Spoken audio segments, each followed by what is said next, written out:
हर एक जंग की वजह स्वार्थ होता है और उसका अंत इतिहास।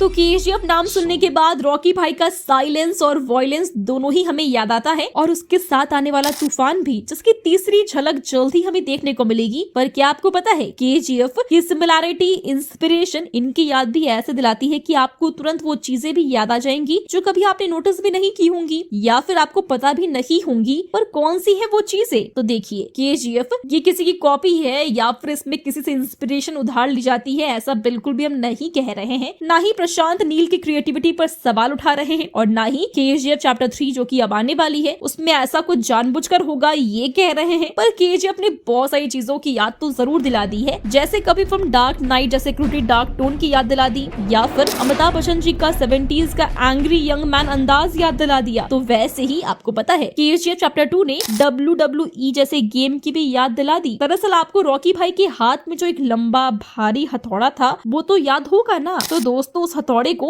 स्लेज हैमर कहते हैं और यही इस्तेमाल किया गया था फिल्म में। वैसे WWE के एक रेसलर है जिनका नाम ट्रिपल एच है, वो उसमें अपने दुश्मनों पर अटैक करने के लिए यही हैमर यूज करते हैं, जिसके सभी फैन हैं। तो केजीएफ चैप्टर 2 को देखते वक्त इसकी याद तो हमें जरूर आई। वैसे WWE ये बहुत सारे लोगों ने देखा भी नहीं होगा या फिर वो देखते भी नहीं होंगे, पर जब आप देखोगे ना तो आपको जरूर समझ में आएगा कि ये कितना सिमिलर है। वैसे सिमिलैरिटीज या फिर इंस्पिरेशन ये शब्द तो हमेशा आते ही रहेंगे बड़ी फिल्मों के साथ, और केजीएफ साला जैसी फिल्में देखकर बाकी कुछ याद आ भी सकता है। पर प्रशांत नील सिनेमैटिक यूनिवर्स में ऐसी बहुत सारी चीजें हो सकती है जो कभी कभी हमें बाकी चीजों की याद दिला सकती है। जैसे केजीएफ चैप्टर 3 आने के बाद कभी उसका एक्शन, वॉयलेंस देखकर किसी को कुछ लग सकता है, पर दोस्तों हम ऐसा नहीं कह रहे हैं कि सिमिलैरिटीज और कॉपीड ऐसा कुछ होगा ही नहीं, ऐसा नहीं है, बल्कि सिमिलैरिटीज निकलती रहती है जो खुद प्रशांत नील को भी पता नहीं होता है, क्योंकि वो बाकियों पर नहीं बस अपनी फिल्म पर फोकस करते हैं। पर हाँ दोस्तों, इतना जरूर है कि मेकर्स ने केजीएफ यूनिवर्स को मार्वल यूनिवर्स की तरह बनाने का सोचा है, पर इसे हम कॉपी, सिमिलैरिटी या फिर इंस्पिरेशन नहीं बल्कि अपने सिनेमैटिक यूनिवर्स को बड़ा बनाने की मेकर्स की सोच कह सकते हैं। वेल दोस्तों, इन सब पर आपका क्या कहना है हमें कमेंट्स में बताएं। साथ ही वीडियो अच्छी लगी हो तो वीडियो को लाइक और शेयर करें।